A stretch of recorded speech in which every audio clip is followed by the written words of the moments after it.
EPAWA meteorologist Bobby Martich here with your outlook for March 11th, 2022. We have a winter storm on the horizon, and that will be affecting the region tomorrow. Not today, though. It's going to be very not wintry-like at all. It's going to be very mild, in fact, a lot milder than it was even yesterday. It wasn't pretty too bad of an afternoon, but temperatures will be well into the 50s today in many locations, and maybe even touching 60 in our far southeastern areas.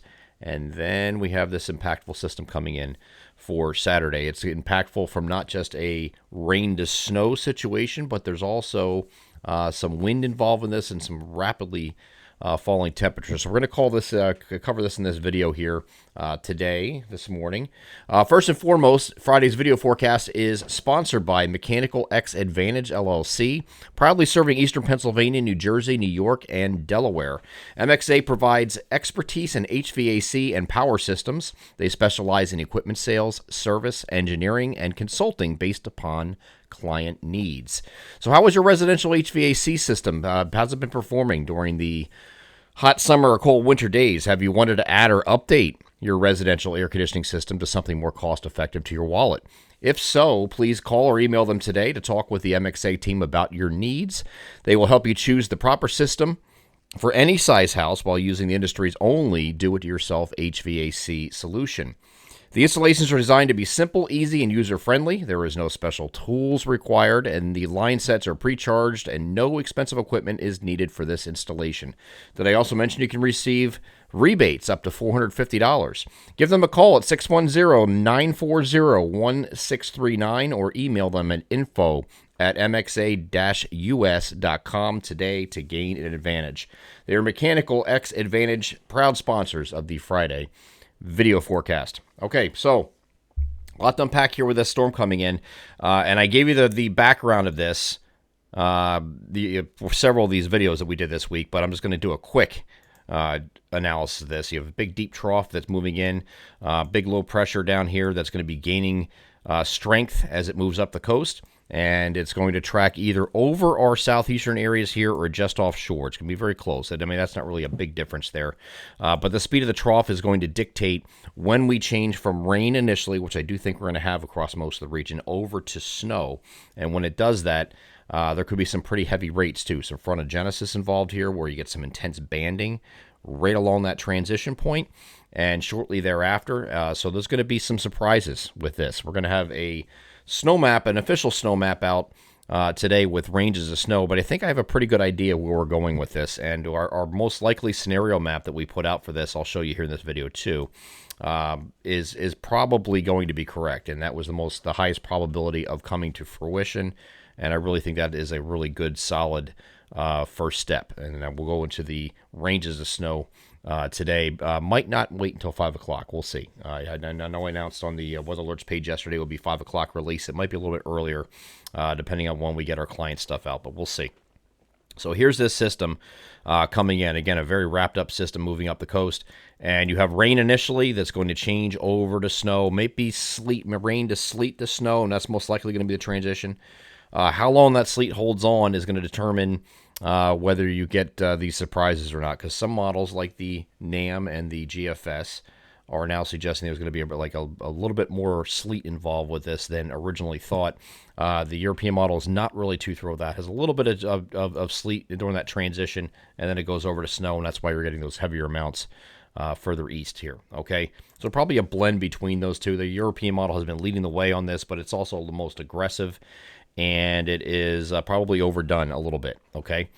And this is something we take into account with certain things we look at with ensembles and several models and just common sense in meteorology when we go through soundings and things like that. I mean, there's a lot to dissect. So it's not just we're looking at a model and say, oh, yeah, that looks good, and we run with it. That's not how it works, okay? It's not how it works at all. If you're a weather enthusiast, you can do that. If you're a meteorologist, you cannot do that because you have people paying you for critical information. And it's not just the stuff we give out to the public. There's a lot of behind-the-scenes stuff that people don't really realize that we do with our clients. And when I'm talking about clients, I'm talking about business clients, okay? So there's a lot of information they need, and if I'm going to be wrong with those, you lose clients. It's how it works, and we're not wrong with the business clients. They're long-standing relationships, and we would like to keep them. So this system is going to wrap up late Saturday afternoon or evening and pull away. Then here, let's go over to the GFS real quick because I want to show you. This is the new GFS that rained this evening, and it has now finally gotten a clue. For the last couple of days, it's been out in left field, literally, and it has had the heaviest axis of snow confined to the very, very far northwestern portions of our coverage area, and that's it, and barely a whimper further east. Now, it does have more sleet involved with this now, but at least it's further east and getting this idea where it's changing over to snow all the way to the coast before it ends, okay? At least it's getting a clue. It took long enough, but it did, okay? So GFS has not been handling this very well for this entire event. So let's get over the NAM high-res future simulator radar. I'm going to use this just to give you this might not be the exact transition time of snow, so don't pay attention to the changeover times here that it's showing, because the NAM might be a little bit off on that. But it's going to give you the general idea of what's going to happen and how this is going to play out. So we do have some showers coming in very late Friday night. This is rain showers, okay? Maybe far northwestern areas, you don't even get into those rain showers. Might be a brief rain shower or mix or something like that going right over to snow. So these areas up here will be snow probably throughout or pretty close to it. And this is looking at 4 a.m. Upper right-hand corner of the video, you can see the timestamp. You can follow along. It's the exact time of day. You don't have to do any subtracting. So as you move through the morning, this is looking at 7 a.m. You got a transition of snow going already over Wilkes-Barre and Scranton. You're going over to snow at this point. Parts of the Poconos are going over at this point. And then you get down to about 9, 10 o'clock in the morning. It's wanting to change over here from places like far northwestern New Jersey through the Lehigh Valley down to Lancaster. And you see this pinkish color. That is indicating sleet, okay? So there is a transition from rain to sleet to snow. Heavy rain continues further southeast here. But then that eventually changes over too, and you see the areas that were sleet now changing over to snow and some heavy snow right on the fringe areas. And this is going to continue all the way to the coast, and everybody's going to change over. I have no doubts in that, okay? No doubts in that. So as far as our snow map that we put out, we have a map that we put out that was a probability-based map, confidence map, but this is what it looked like, okay? And it doesn't have ranges of snow on here, but this is... Generally, this gray area is 1 to 2 inches. We have a significant snowfall possible in Area B in the middle here. Significant means something like 2 to 4, 3 to 5, but under 6. And it actually says that. It says a few to several inches of snow, but under the 6-inch threshold for what would be considered a major snowfall. In this purple, your 6 inches or greater potential is here. Okay, I think this is going to be pretty good. It's going to be we're going to move this around a little bit and do the elevation changes, and it's going to look a little bit different. But the general concept is there. Okay, so once we transition from rain to snow, that's what you get. And I've had a lot of people saying to me, hey, well, it's going to be in the 50s today. You're even telling me here in this video, 50 to 60s is the spread in temperatures. That's pretty warm. The ground's going to be pretty warm. How is this going to stick on the roadways? This is not the same situation we had on Wednesday where we were kind of stuck in the mid-30s all day, and it would snow, and the temperature just stayed there. It wasn't going up and down, and it was above freezing, falling during the day. Not particularly too heavy until you got to far northern areas, but, it just stuck on the grass a little bit, and that wasn't a big deal, right? This is a different situation, and this is why.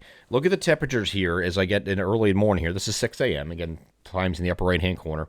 You got all these 40s down here in southeast PA, much of New Jersey, Delaware, Maryland, and you're back into 30s up here. Watch when I move this forward.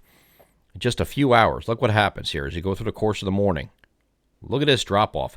By the time you're at 1 p.m., you went from 40 degrees in some of these interior areas are down in the mid-20s already. So this temperature is going to drop quickly when it starts snowing.